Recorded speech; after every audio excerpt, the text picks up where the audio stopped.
Alors, on était rendu à l'aide médicale à mourir. On a vu les 5 critères. Je ne reviendrai pas là-dessus. Si jamais vous avez des questions, gênez-vous pas pour me contacter, puis je pourrai répondre à ce moment-là. Alors, si on continue avec comment ça se passe, l'aide médicale à mourir, le médecin qui administre euh, l'aide médicale à mourir, bien, premièrement, les deux médecins qui évaluent le patient doivent être d'accord que le patient rencontre tous les critères. Il faut qu'on s'assure que le patient n'a pas été poussé à demander l'aide médicale à mourir. Ça doit être libre, il doit être conscient, mais là, je ne peux pas croire que les gens qui demandent ça ne sont pas conscients qu'au bout de la ligne, c'est la mort qui arrive. Mais il faut qu'ils sachent comment ça va se passer, il faut qu'ils soient bien informés de la façon de procéder. Il faut qu'on s'assure que le patient ait discuté de ça avec sa famille, avec ses proches. Puis là, pas parce que les proches ont des décisions à prendre dans toute cette histoire-là, mais on a besoin que les proches soient au courant que le patient a demandé ça. Il ne faut pas qu'il arrive un matin puis qu'on dise, ben monsieur ou madame est décédé parce qu'il avait demandé l'aide médicale à mourir. Ah, vous n'étiez pas au courant? Hey, ça ne fonctionne pas de même. Il faut s'assurer que les gens soient au courant de la demande du patient, même s'ils n'ont pas à donner leur avis sur le sujet, il faut qu'ils soient au courant. Puis, comme je vous disais, il faut qu'il soit deux médecins là, pour décider que le patient rencontre bien les critères. À partir du moment où les critères sont bien rencontrés, l'évaluation est faite, le patient a discuté de ça avec sa famille, le consentement est libre et éclairé, puis jusqu'à la dernière minute, le patient peut dire non, je ne le veux pas. Alors, c'est un peu pour ça que pour l'instant, le patient a besoin d'être apte. Parce que si la dernière question que le médecin pose avant d'administrer le médicament, c'est est-ce que vous voulez toujours ça, puis que le patient n'est pas apte, il ne peut plus répondre. Fait que pour l'instant, l'aptitude est super importante. Donc, les deux médecins ont conclu que oui, ils rencontrent tous les critères. C'est le médecin, c'est un de ces deux médecins-là qui doit administrer le médicament. Ça peut pas être la pharmacie a tout préparé ça, c'est toi l'infirmière de monsieur, tu y installes son soluté, puis c'est toi qui administres le médicament. Non, non, ça marche pas de même. L'aide médicale à mourir ne peut être administrée que par les médecins. Alors, ça doit être administré par lui ou elle-même. Le doc doit rester là jusqu'à ce que le patient décède. Donc, il doit accompagner le patient jusqu'au décès. Il n'a pas le droit de dire, ou elle n'a pas le droit de dire, j'ai administré le médicament, j'ai un truc à faire, je reviens tantôt, tu me pageras quand le patient va être décédé. Non, non, ça ne fonctionne pas comme ça. On administre le médicament et on reste jusqu'au constat du décès. Ensuite de ça, administrativement parlant, le médecin se doit d'aviser son CMDP dans les 10 jours qui suivent l'administration.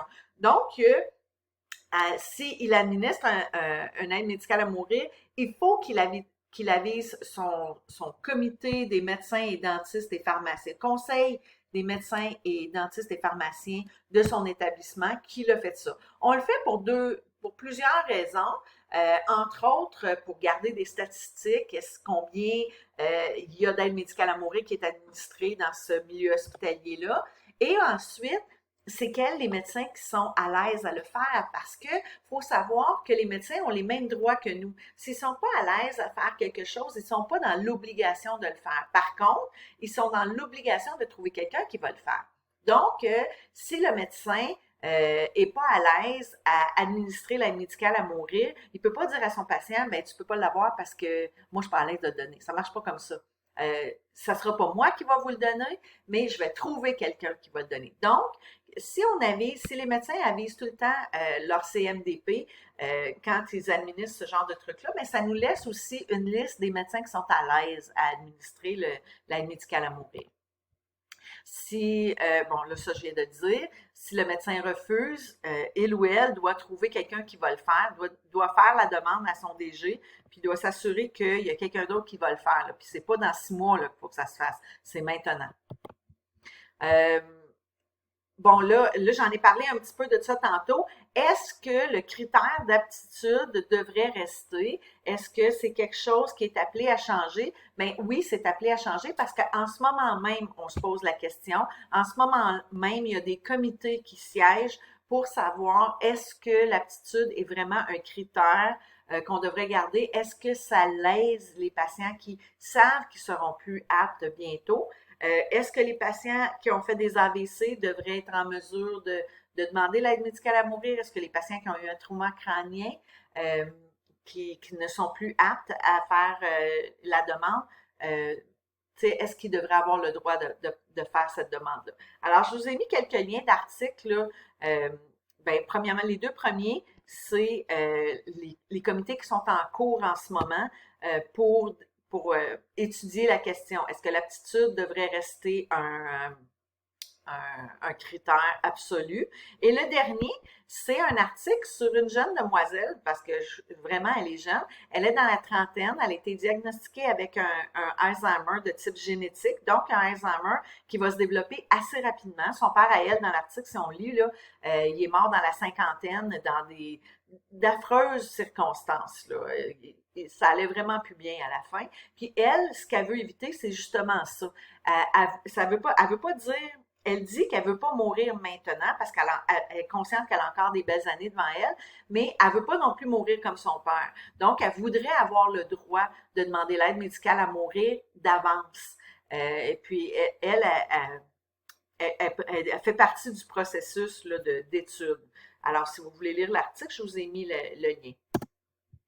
Ensuite de ça, la dernière partie de la loi 2, si on dit la première partie, c'est les soins palliatifs, la deuxième partie étant les directives médicales anticipées, la troisième partie, l'aide médicale à mourir.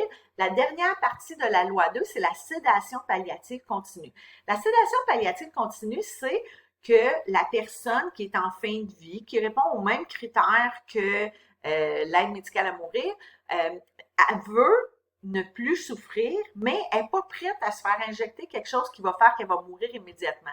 Ce qu'elle veut, c'est être mise dans une espèce de coma médical jusqu'à ce que mort s'en suive. Donc, ce qu'on fait, c'est qu'on administre la médication qui va garder le patient dans une espèce de coma contrôlé jusqu'à ce qu'il meure.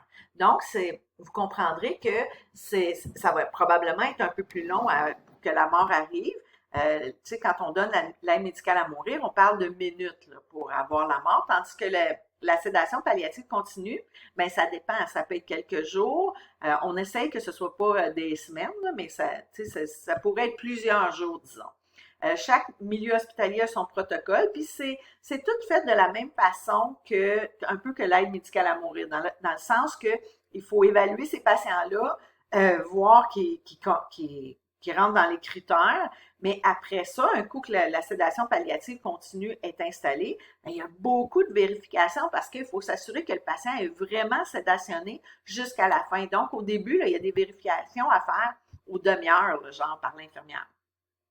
Alors, on doit faire un suivi régulier. Donc, c'est une bonne option. C'est beaucoup de travail, mais c'est une bonne option. Pour les gens qui ne veulent pas nécessairement mourir instantanément, mais qui ne veulent plus rien sentir, c'est une option.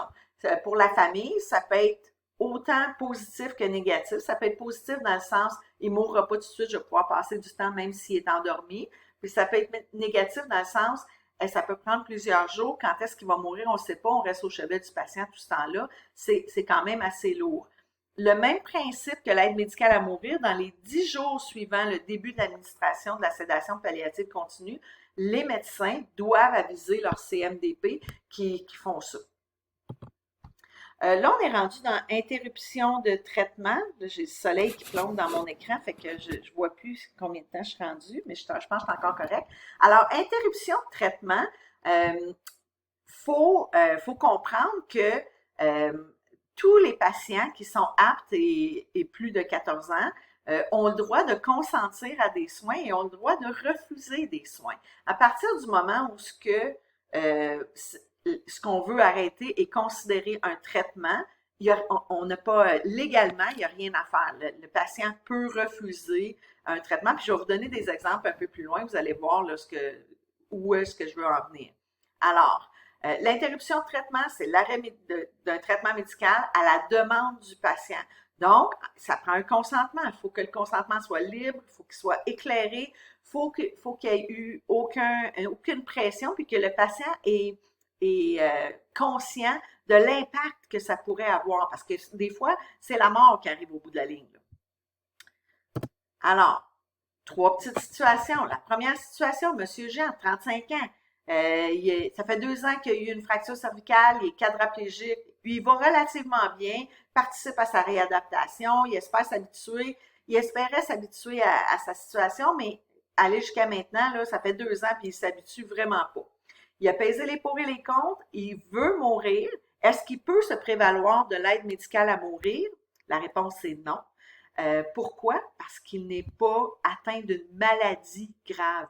Ça, c'est pas une maladie, c'est un état. Donc, il est éliminé immédiatement.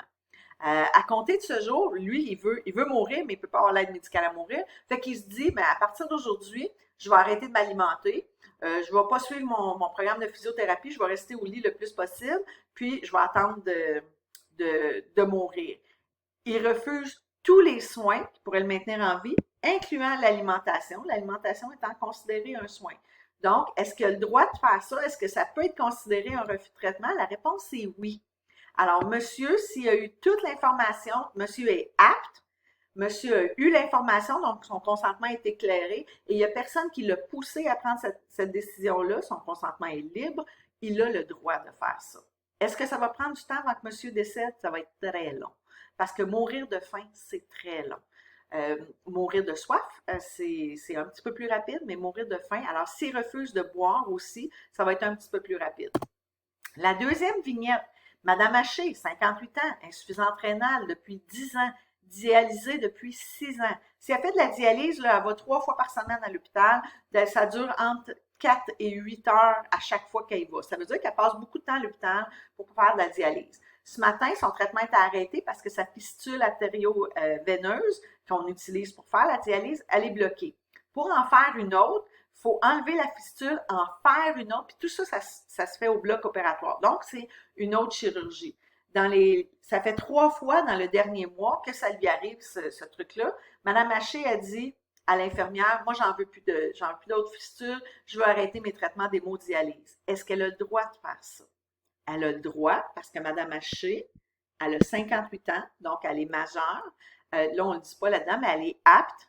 Alors, si Madame, elle est apte, si elle a eu toute l'information en lien avec ce que ça l'implique d'arrêter sa dialyse, puis ce que ça l'implique, c'est la mort, et puis elle a fait ça de façon libre, elle a le droit de refuser un traitement. Les traitements d'hémodialyse, c'est un traitement médical et elle a le droit de le refuser. Il faut qu'elle soit consciente qu'elle va mourir au bout de la ligne. Donc, au bout de la ligne, Madame Haché va décéder, puis c'est plus rapide que de mourir de faim ou de soif. Là, si on parle de quelques jours, c'est quand même assez souffrant. Donc, cette patiente-là, si jamais elle décide de procéder avec tout ça, elle va se retrouver aux soins palliatifs parce que c'est une mort qui est assez souffrante. Donc, est-ce qu'elle a le droit d'interrompre son traitement? La réponse est oui. Alors, ici, puis là, j'arrive dangereusement proche de mon 15 minutes. Je vais arrêter la diapositive. Je vais arrêter la capsule pour pouvoir bien vous décrire la situation de Mademoiselle Nancy B. Parce que c'est quand même assez intense là,